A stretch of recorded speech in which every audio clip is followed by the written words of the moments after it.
France की राजधानी Paris में कातिल चौराहा चर्चा का विषय बना हुआ था।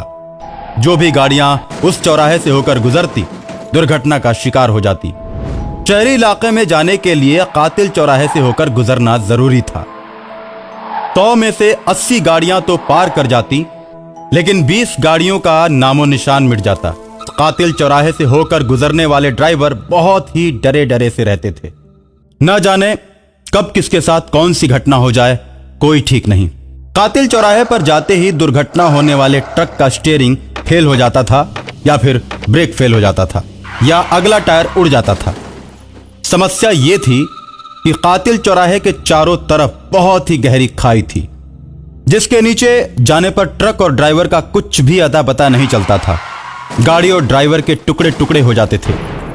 कातिल चौराहा देखने में जितना ही सुंदर था, उतना ही ज्यादा खतरनाक भी।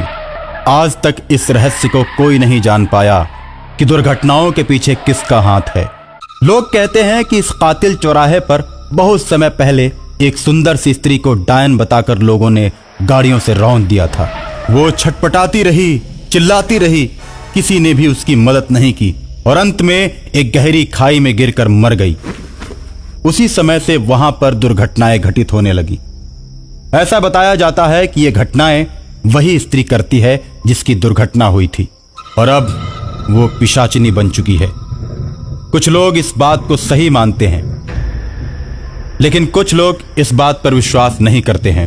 एक दिन एक ट्रक में सवार होकर बहुत से तांत्रिक आ रहे थे। कातिल चौराहे के पहले ही तांत्रिकों ने अपनी गाड़ी रोक दी और ड्राइवर से बोले, देखो, आगे कातिल चौराहा है, वहां अभी पिशाचिनी खड़ी है। अभी उधर से पार होना खतरे से खाली नहीं है। गाड़ी को बगल में लगा दो। जब पिशाचिनी चली जाएगी तो हम लोग तुम्हें बताएंगे। उसी समय तुम गाड़ी को पार कर देना। मुझे तो कुछ नहीं दिखाई दे रहा। आप लोग तांत्रिक भी ना बेकार की बात करते रहते हो। कोई बात नहीं, मुझे क्या, मैं गाड़ी साइड में खड़ी कर देता हूँ। ड्राइवर गाड़ी को किनारे पर खड़ा कर देता है और देखता है तो सामने बहुत सी गाड़ियां पार कर रही हैं, लेकिन किसी का भी एक्सीडेंट नहीं हो रहा है। देखिए तांत्रिक बाबा, आपके सामने कितनी गाड़ियां चली गई, लेकिन किसी का भी एक्सीडेंट नहीं हुआ। अभी पिशाचिनी खड़ी होकर देख रही है। तुम देखना, अभी वहीं खड़ी है, किसी न किसी को गहरी खाई में जरूर गिराएगी। कुछ ही समय बाद पिशाचिनी अपने मुंह से आग उगलने लगती है और कातिल चौराहे की तरफ से जाने वाली सभी गाड़ियों को जलाकर खाई में गिराने लगती है। तांत्रिक के साथ जब ड्राइवर इस घटना को देखता है तो अवाक रह जाता है। तांत्रिकों को बैठाकर डर की वजह से ट्रक को पीछे की तरफ मोड़ लेता है और काफी दूर निकल जाता है। रास्ते में पिशाचिनी उसे बीच सड़क में खड़ी हुई दिखाई देती है और गाड़ी को रुकवा देती है। ड्राइवर उतरकर भागने की कोशिश करता है, लेकिन पिशाचिनी उसे पकड़ लेती है और कहती है, चल चल, गाड़ी में बैठ। मेरे डर से तू पीछे की तरफ भाग रहा था। अभी तो मेरा एरिया खत्म भी नहीं हुआ है। मेरे मारने का अंदाज कुछ निराला है। मैं चाहूँ तो तांत्रिकों समेत तुझे यहीं खत्म कर दूं, लेकिन मैं ऐसा नहीं करूँगी। मैं कातिल चौराहे पे ही लोगों को मारती हूँ, क्योंकि वहीं पे मुझे कुचल कुचल के मारा गया था। कोई भी ट्रक का ड्राइवर हमें बचाने नहीं आया, और तो और हमारी लाश पर गाड़ी चलाकर मुझे कुचलते हुए जा रहे थे। जब मैं ट्रकों से दब दब कर पिस गई तो मेरी लाश को गहरी खाई में फेंक दिया गया। तब से अब तक मैं सभी ड्राइवरों से अपना बदला लेती हूँ। ये केवल अपनी मंजिल तक जाने की बात करते हैं, रास्ते में किसी बेसहारा की मदद नहीं करते। इसलिए मैं किसी को भी नहीं छोड़ती।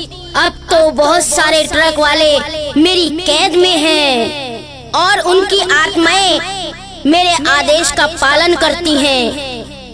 वैसे तो तुम्हारे ट्रक में तांत्रिकों की भरमार है।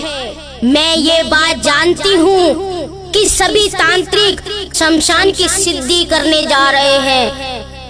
ये सिद्धि मैं नहीं होने दूंगी, क्योंकि सिद्धि करने के बाद ये तांत्रिक मुझसे अधिक ताकतवर हो जाएंगे। ए पिचाशनी, तुम तांत्रिकों को जो मर्जी करो, लेकिन मेरी जान बख्श दो। पिशाचिनी ड्राइवर की एक नहीं सुनती और ड्राइवर को गाड़ी में बैठाकर ट्रक चलाना शुरू कर देती है। तांत्रिक डर की वजह से चिल्लाने लगते हैं।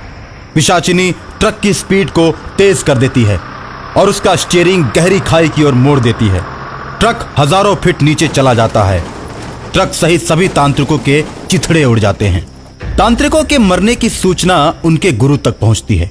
अपने चेलों के मरने की सूचना पाकर तांत्रिकों के गुरु क्रोधित हो जाते हैं और अपनी दिव्य दृष्टि से पिशाचिनी की शक्ति का आकलन करते हैं।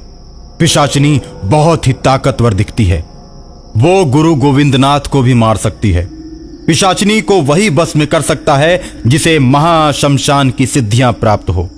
महाशमशान के साथ साथ ही पिशाचिनी को मारने के लिए कब्रिस्तान की सिद्धि भी जरूरी थी, क्योंकि पिशाचिनी के पास कब्रिस्तान और शमशान दोनों की आत्माएं थी। पिशाचिनी को मारने के लिए गुरु गोविंदनाथ महाशमशान की सिद्धि करने लगते हैं। ये बात पिशाचिनी को पता चल जाती है और वो कातिल चौराहे के सभी शैतानों को लेकर महागुरु को मारने के लिए उसके पास जाती है और उसकी सिद्धियों में बाधा डालना शुरू कर देती है। गोविंदनाथ की सिद्धियों की रक्षा एक बैताल करता है। बैताल पिशाचिनी और उसके सभी साथियों को एक बड़े से पिंजरे में कैद कर लेता है और दूसरी तरफ गुरु गोविंदनाथ महाशमशान की सिद्धि प्राप्त करके समाधि पर से उठता है और कातिल आत्माओं के पिंजरे को पिशाचिनी के साथ कातिल चौराहे पर ले जाता है। वहीं पर उन लोगों का दाह संस्कार करके सदा के लिए कातिल आत्माओं को मुक्त कर देता है और कातिल चौराहे पर उसके बाद कोई दुर्घटना नहीं होती है।